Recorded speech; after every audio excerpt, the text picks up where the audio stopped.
ভাইরে, যে হারে বাংলাদেশের সেলিব্রিটিরা এখন ছাত্রদের পাশে দাঁড়ানো শুরু করছে, কবে যেন দেখি বীরশ্রেষ্ঠ উপাধি পাওয়া খেলোয়াড় মাশরাফি বিন মোর্তজা প্রোফাইল লাল করে মাঠে নেমে গেছে, আর বাঙালি সব ভুলে আবেগে আপ্লুত হয়ে বুকে টেনে নিচ্ছে। সালমান মুক্তাদির বলছিল এরা একদিন এসে নাটক করবে আর আপনারা সবাই ভুলে যাবেন। ঠিক এমনটাই হয়েছে। সিয়াম আহমেদ, মোশাররফ করিম, অর্ষা, আজমেরি হক বাঁধন আরো অনেকেই মাঠে নেমে এসেছে ছাত্রছাত্রীদের পাশে দাঁড়াতে। নাটকের অভিনেতা একটু আধটু নাটক করবে, এটা তো স্বাভাবিক, তবে তারা তাও সশরীরে ছাত্রছাত্রীদের পাশে এসে দাঁড়িয়েছে। অনেকের তো ফেসবুকে একটা পোস্ট করতেই হাত পা থেকে শুরু করে কদম জোড়া সহ কাঁপতেছে। আবার কেউ তো ছাগলের 3 নাম্বার বাচ্চার মতো উল্টো প্রশ্ন করে বসেছেন, আপনি কি করেছেন দেশের জন্য? যদিও এখনো আন্দোলন শেষ হয় নাই, এই সময় যে তারা এসে ছাত্রদের পাশে দাঁড়িয়েছেন এটা ভালো লাগছে। এখন এখান থেকে যদি আবার পিছু টান দিয়ে কাপুরুষের পরিচয় দেন, তাহলে এই জাতি আপনাদের গালি ছাড়া আর কিছুই দেবে না। যে পাশা ভাইকে দেশবাসী এই কয়দিন মাথার উপর তুলে নাচানাচি করছিল, সেই পাশা ভাই ভাতের হোটেলে গিয়ে মানুষের মাথায় মুতে দিয়ে কাপুরুষ ওরফে চাটার দলের পরিচয় দিয়েছে।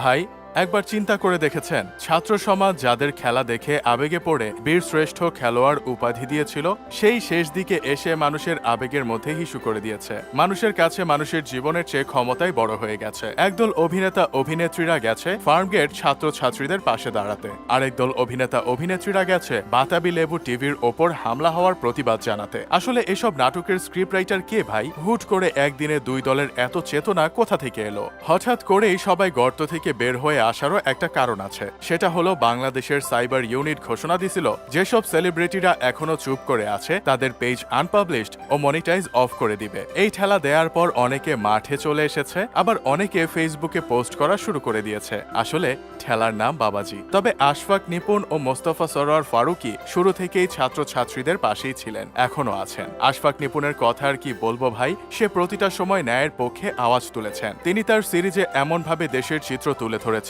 যা এখনকার ডিরেক্টররা এমন জিনিস তুলে ধরতেও ভয় পান। এমন সাহসী আর কিছু মানুষ থাকলে আমাদের সুদিন আসতে দেরি হতো না। শমী কায়সারকে তো আপনারা চেনেন, তাই না? 90-এর দশকের প্রচন্ড গুণী ও আবেদনময়ী অভিনেত্রী ছিলেন। তার আরেকটা পরিচয় হলো তার চাচা হচ্ছেন জহির রায়হান। তার লেখা আর কতদিন বইটি যতবার পড়েছি আমার গায়ে লোম দাঁড়িয়ে গিয়েছে, অথচ উনি আজকে গিয়ে কিছু পোড়া দেয়ালের জন্য কান্নাকাটি করছেন। আমি এটা দেখে অবাক হয়ে গেছি। তার একবারও তার বাবা চাচাদের কথা মনে পড়ল না? পরকালে গিয়ে এসে তাদেরকে মুখ দেখাবে কি করে?